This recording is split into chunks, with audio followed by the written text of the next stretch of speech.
Okay, so we've discussed in-app music, in-app effects, in-app filters, text overlays, thumbnails, and saving drafts. And those are all super important because I use just about all of them. I will say in general though, I typically stick to using music as like focusing on music more, and sometimes I use filters and setting thumbnails. Setting thumbnails is going to be huge for you because that's going to ultimately be what lives on your page.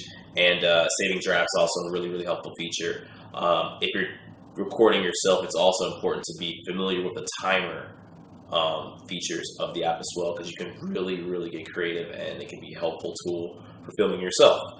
Lastly, something that I really want to discuss that's really important is some apps that I use to edit outside of TikTok that I find are the best apps for any sort of smartphone that you have for editing videos in general. And so that app is called InShot. For you guys that are, I'll put the recording up here so you can see what it looks like. InShot is this app here in the bottom left. And I love this app because it allows you to do anything and everything you want for videos.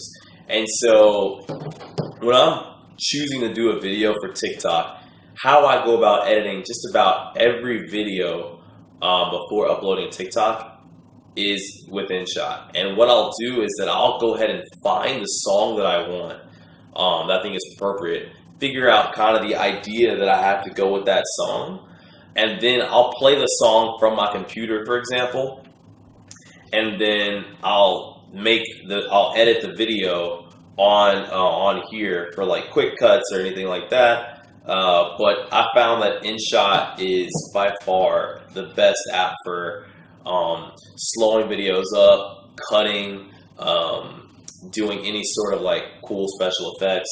The transitions on InShot are amazing. I actually pay 99 cents a month to get a lot of those transitions, and they're not sponsoring this video. I genuinely just love this app. I think it's really helpful. And so I would encourage you, if you're not already familiar with InShot, the phone app, definitely get familiar because it is really powerful, and the effects that you can use on that is amazing. If you guys want more information about InShot and how I edit with it, let me know. I might do another segment for that, or a bonus or an extra round.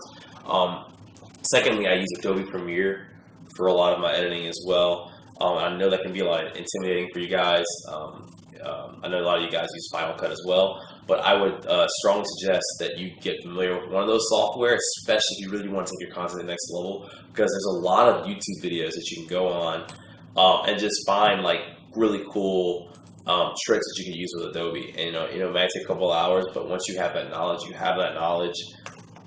For example, one of the creators that I follow on YouTube is Cinecom.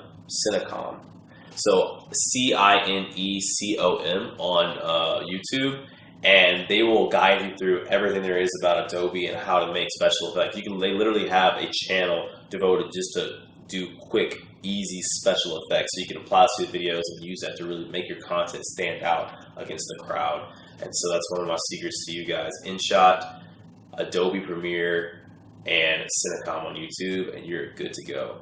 Let me just make sure I've got everything that I wanted to discuss here. Yep. So that's it for now. Stay tuned for part 2, where we'll be discussing how to really leverage all of these tools, and which tools you really need to focus on specifically that's going to allow you to make viral content to really build your brand.